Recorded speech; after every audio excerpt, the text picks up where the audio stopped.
Chairman. Deputy Assistant Director Devano, are you aware of any higher-ranking ICE officials who will be testifying before Congress who might address the crisis being caused by this administration's policies of children being deliberately separated from their parents? Congressman, at this time, I am not aware of any. So you're all we have. Okay. Now, first on the issue of family separation, I understand the administration has announced plans to expand its capacity for holding children who have been separated from their parents in facilities sometimes known as baby jails. And I was wondering if you can give this committee any further information about what this expanded capacity will look like.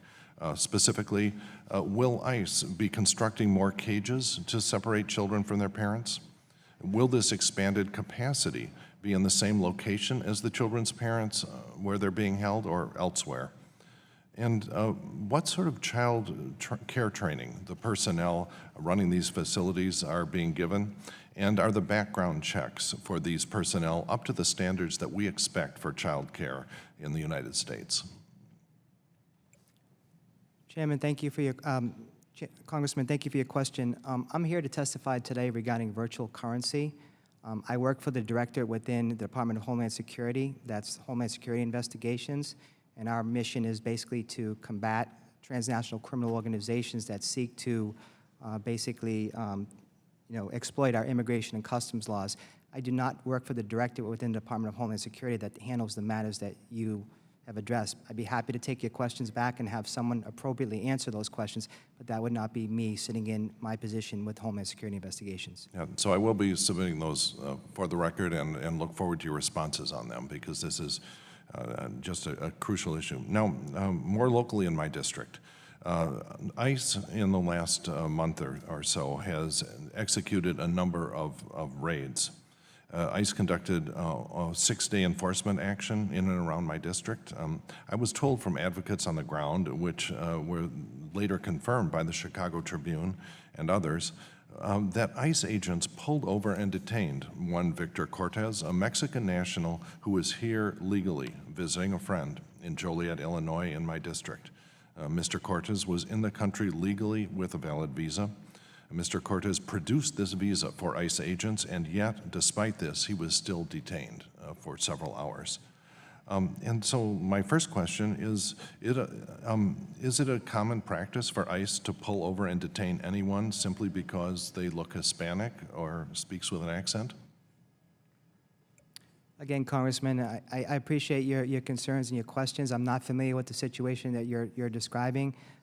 Again, I work for the Homeland Security Investigations Directorate, and that does not sound like something that HSI would have been involved in.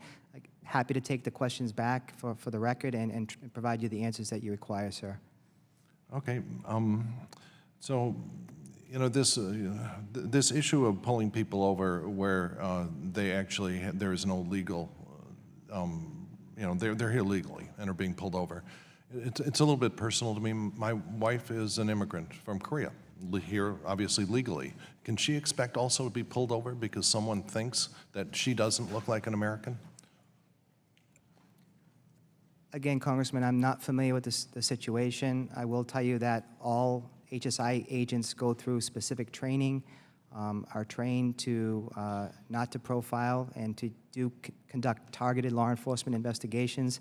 Again, the specific circumstances you're talking about, I'm not prepared to testify here today with those circumstances, but I would be happy to take those questions back and provide you a response. Yeah, I would be interested specifically on the profiling of Mr. Cortez.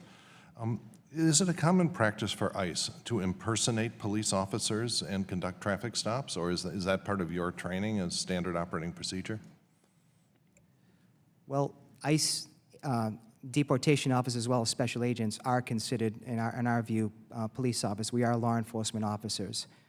But to deal with the specific, questions that you're talking about, I don't know the specifics, so it's hard for me to provide you an answer without knowing those specifics. Again, happy to take those questions back and respond appropriately, once those questions are submitted for the record. Thank you, and I also think all of Congress looks forward to your superiors having the courage to appear before Congress to answer for the outrage that's happening on our southern border. Thank you. Gentleman yields back.